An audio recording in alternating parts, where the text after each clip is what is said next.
the fornicating Christians feel so big and bold to talk about homosexuality? I know I'm coming in hot, but genuinely. Now, don't get me wrong, all sins are not equal, but there are categories of sin. When we are told to judge others, we're told to judge righteously, and it specifies to not judge hypocritically. You know, that whole pull the plank out of your eye before looking at the speck in someone else's? That's not saying we can't judge. That's saying if you're gonna judge, don't judge others for things that you do. The gays. Meanwhile, you and your girlfriend are having sex 5 times a week. And to excuse your sin by saying, well, at least I'm not doing that sin, is disgusting. Now, let me be completely clear. This is not to crap on Christians who are having sex before marriage. Obviously, I understand the inclination, but however, to be in the process, in the lifestyle of committing sexual sin, and then pointing the fingers at others also committing sexual sin is a sin in itself. Not to mention, what credit do you have as anyone, even not Christian, what credit do you have if you're living a hypocritical lifestyle? You can't preach the gospel with the same mouth that you're being hypocritical with. And I see a baffling number of Christians telling other people that they cannot be Christian with homosexual inclinations, but however, they're literally having sex with their girlfriend and boyfriend. They're literally living together before marriage.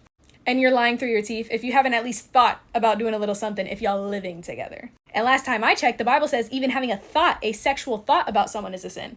So it's just really weird to me when people crap on others for doing the same crap they be doing.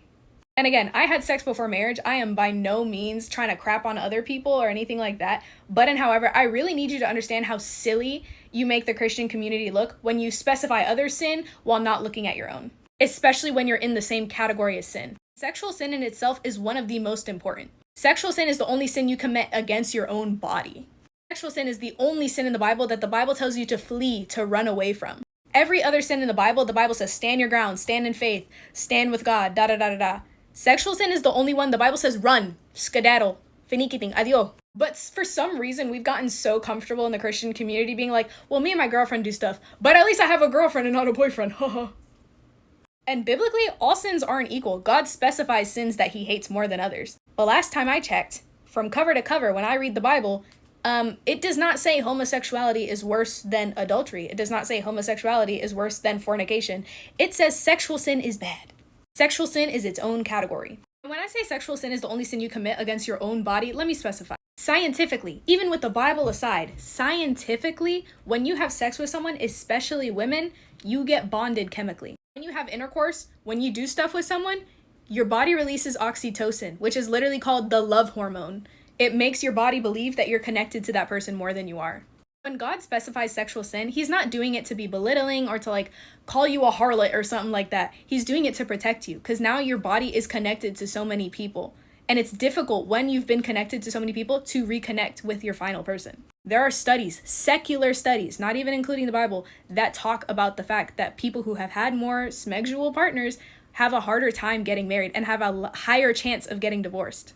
I'm not saying this out of a sense of condemnation or trying to belittle you, but genuinely, again, you're losing your credibility when you're being hypocritical. And 2, the Bible's saying not to do it for a good reason. And another thing, I don't understand why whenever I make videos like this and I'm like, hey Christians, we're being hypocritical in our teachings and we need to follow the Bible as people who claim to follow the Bible, then there's always Christians being like, why do you make videos crapping on other Christians?